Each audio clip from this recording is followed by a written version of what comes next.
یکی دیگه از مهارت‌های مقابله رفتاری با استرس مدیریت زمان است. استفاده نامناسب از ساعات روزانه خود می‌تواند یکی از منابع مهم استرس باشد. به خصوص در دانش آموزان و دانشجویان این موضوع خیلی مهم است. سلام دارم حضور دوستان عزیز، بنده دکتر خونیا هستم، روانشناس و درمانگر. هدف از مدیریت زمان این است که ما ساعات روزانه خود را در راستای اهداف زندگی خودمان برنامه‌ریزی کنیم.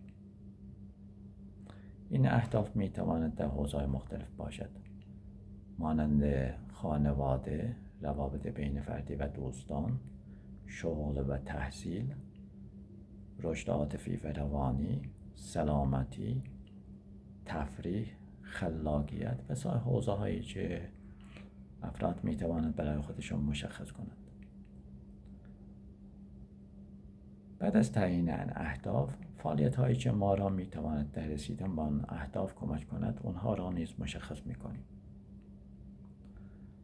در گام بعدی باید بر حسب اولویتی که هر یک از این اهداف برای ما دارد، ساعات روزانه خود را اختصاص بدهیم به فعالیت‌های آن اهداف. در انتهای روز باید این برنامه‌ای را که اجرا کرده ایم ارزیابی کنیم، یعنی قبل از خواب باید این برنامه را ارزیابی کنیم، ببینیم موارد نقصش چه چیزهایی بودند، چقدر توانستیم برنامه اجرا کنیم و برای روز بعد خودمان نیز برنامه را تدوین کنیم. چند تا نکته‌ای را که باید بهش توجه داشته باشیم این است که اولا برنامه به صورت بهتر است که مطلوب باشد تا بتوانیم به راحتی ارزیابی کنیم و مشکلات آن را مشخص کنیم.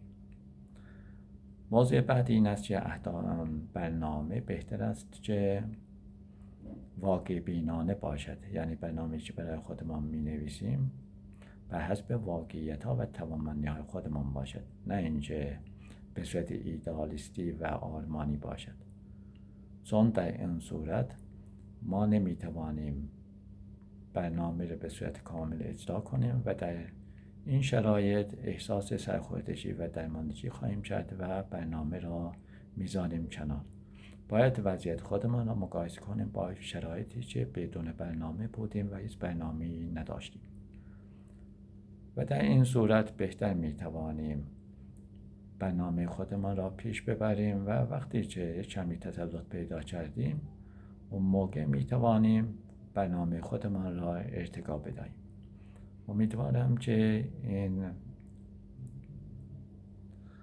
ویدیو نیز مورد استفاده قرار بگیرد، به خصوص از طرف دانش آموزان و دانشجویان محترم.